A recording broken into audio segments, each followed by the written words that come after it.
Okay, in this quick video, we'll show you how text functions can be used to sort of replicate a histogram. So our file is repeated histotemp.slxx, and our function will be rept. Sounds like R-E-S-P-E-C-T from Aretha Franklin, one of the great songs of all time. Okay, but rept means whatever text string you want to repeat, you can repeat it a certain number of times.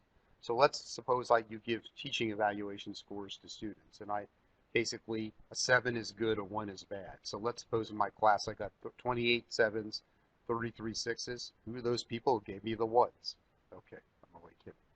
All right, but I want to show this graphically. So I could use asterisk for a histogram, or I could use vertical lines. It doesn't really matter. I'm not sure which you like better. But you should widen the column. So in other words, I would like to see 2 asterisks in row 4, 3 in row 5, 33 in row 9.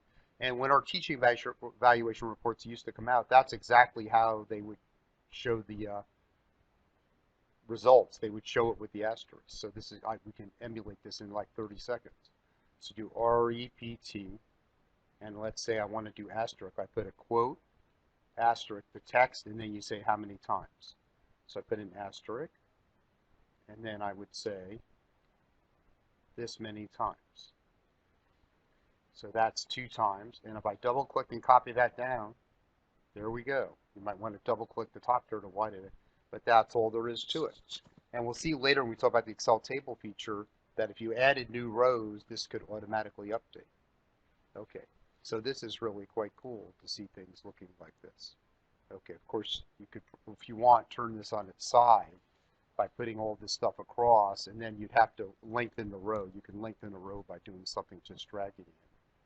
Or you could go right-click, row height, and figure out what row height you need, and so you could see this going across, which might be the more traditional approach.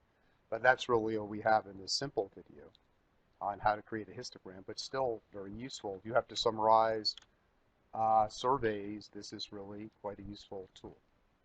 Okay, so thanks for watching, and there's a free course, a free 21-day course from Dr. Winston, and all of these videos are coming from one of 3 books. So first, this one, which you can see here at the top of the screen, Microsoft's book, which has 355 reviews, and then it's, let's see, 4.6 stars. It's coming from this book as well, his marketing analytics book, which is down here, and you can sort of see 4.5, or his newest book, his analytics stories book, which is here.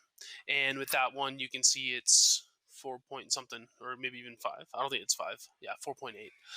And so, yeah, anyways, in the description, there's a free 21-day course from Dr. Winston, or you can go to excelwithwayne.com/free, and it'll be there. But again, thanks for watching, and if you have any questions, just please let us know. Thanks.